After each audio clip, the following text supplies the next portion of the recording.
Ang sabi siguro niya na sino ba daw ang magandang panuorin, ang Kalingap Rab ba or ang Pugong Biyahero Team.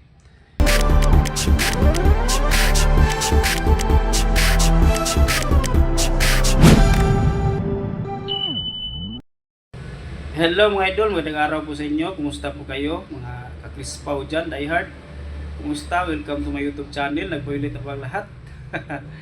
Kumusta? Meltic Romero TV po ito mga idol. Sana po mag-subscribe po kayo sa aking bagong YouTube channel po mga idol. Ang aking mga kababayan dyan na nasa ibang bansa na po nanirahan, ang ating mga FW, kumusta po kayo mga idol? Sana nasa mabuting kalagayan po kayo ngayong araw na ito. At siyempre ang aking mga subscriber dito sa Pilipinas at ang ating mga lulot, lula, kumusta po mga senior citizen dyan, kumusta mga idol? Sana po nasa mabuting kalagayan po kayo ngayong araw na ito. Bago ko po simulan ang aking mga idol video ngayon, sana po nag-subscribe po kayo sa aking channel para makatulong po kayo sa aking munting channel po mga idol. At huwag niyong kalimutan pindutin po ang ring notification po mga idol para ma-update po kayo kung may bago akong upload. Para makatulong naman kayo ng kunti sa aking channel po mga idol. Ang video po natin ngayon mga idol tungkol po sa may nag-comment po kasi sa akin sa nakaraang vlog ko na sabi niya, idol, sino bang magandang panuorin, ang Kalingap Rab o ang Pugong Biyahero Team? So, ang sabi siguro niya na sino ba daw ang magandang panuorin, ang Kalingap Rab ba or ang Pugong Biyahero Team? Para sa akin mga idol, sariling opinion ko lang po ito kasi hindi po ako expert sa mga reaction na dyan na video. Pag-uusap lang po ito sa atin, hindi po ito video reaction kasi hindi po ko eksperto doon na mga klase na pag-vlog, na pag-react. Para sa akin, magkaiba po sila. Kasi si Kalingap Rab, may subscriber po siya na 3.6 million subscriber po. So, at si Sir Pugong Biyahero naman may 4.1 million subscriber. So, magkaiba sila, di ba? Sa subscriber pa lang, magkaiba na. Kasi mataas ng kunti si Sir Pugong. Tapos, may teleserye sila. Compare lang natin kasi nagtatanong ka na sinong magandang panuorin, Kalingap Rab ba or Pugong Biyahero. Kasi may nood kasi sa atin ngayon na Kalingap Rab team at Pugong Biyahero team na wala tayong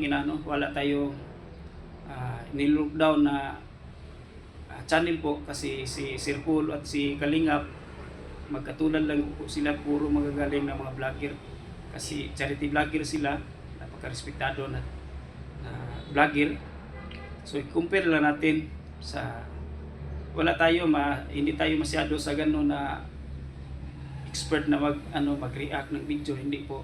Compare lang natin, sariling opinion lang. May teleserye ang Kalingap Rab mga idol. May teleserye din sila kasi meron silang teleserye. Ang kanilang teleserye ay Jumkar. So ang sikat sa kanilang teleserye ngayon, Jumkar. So dito sa sa Pugong Biyahero Team may Crispaw naman. Jumkar versus Crispaw, sino ang mas maraming manonood? Ang Jumkar mga idol, Jum yata ron yun, Jumar yata yun niya, Carla. Comment lang po anong tunay na pangalan nila. Basta kay Jumkar po nakita ko sa kanilang teleserye. Ang Kalingap mga idol, mayroon din silang teleserye na Jumkar. Meron din sila yan. Dito sa Pugong Biyahero, dito sa atin, meron silang Crispaw pangtapat sa Jumkar, di ba? So hindi naman tayo ganun ka-expert na mga reaction video kasi hindi pa tayo reactor na vlogger. So i-compare lang po natin, hindi tayo mag-react. So ang Jumkar po mga idol, Jum at si Carla, yon ang kanilang sa kabila sa Kalingap. Mga bida nila sa kanilang teleserye. Nag-date sila noong February 14, Valentine's Day. At meron din sa atin dito sa Pugong Bihero, merong Crispaw, nag-date din sila sa Valentine's Day. So sa Jumcar po mga idol, February 14, kanilang date. Sa loob lang ng 10 days, ngayon 10 days. Grabe no, ang laki mga idol. Sa Jumcar yan, sa Kalinga Prab. So dito sa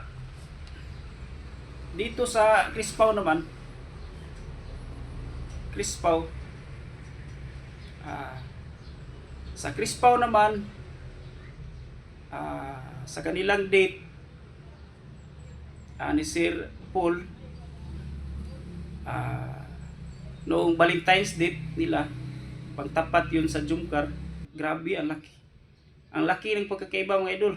So magkaiba po, malaki ang agwat sa kanilang. Kayo na magdesisyon, malaki ang agwat sa kanilang mga views. 295k views within 10 days sa Jumcar sa Kalinga Prab.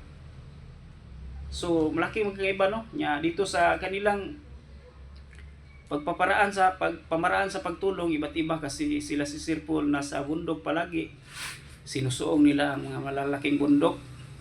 Mga nasa Davao sila. Nasa Davao sila palagi, nasa mga malalaking bundok. Sinusuong nila mga delikadong daan,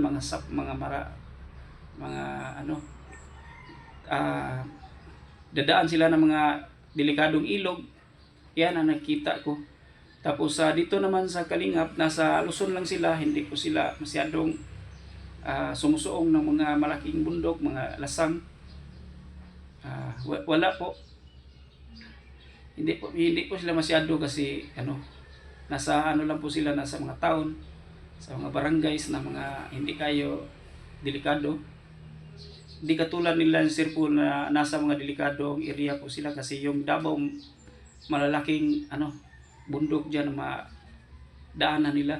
Dadaan sila ng mga malaking sapa, ng mga delikadong daan po. Tapos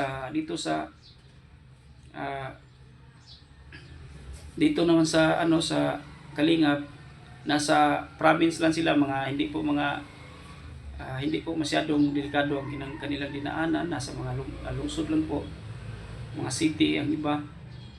Doon sila tumutulong. Iba't iba kasi pamaraan kayo na ang mag-comment po kung sino po ang mas lamang. Maraming salamat mga idol. God bless po sa lahat. Sana po nag-subscribe po kayo sa aking channel at maraming salamat.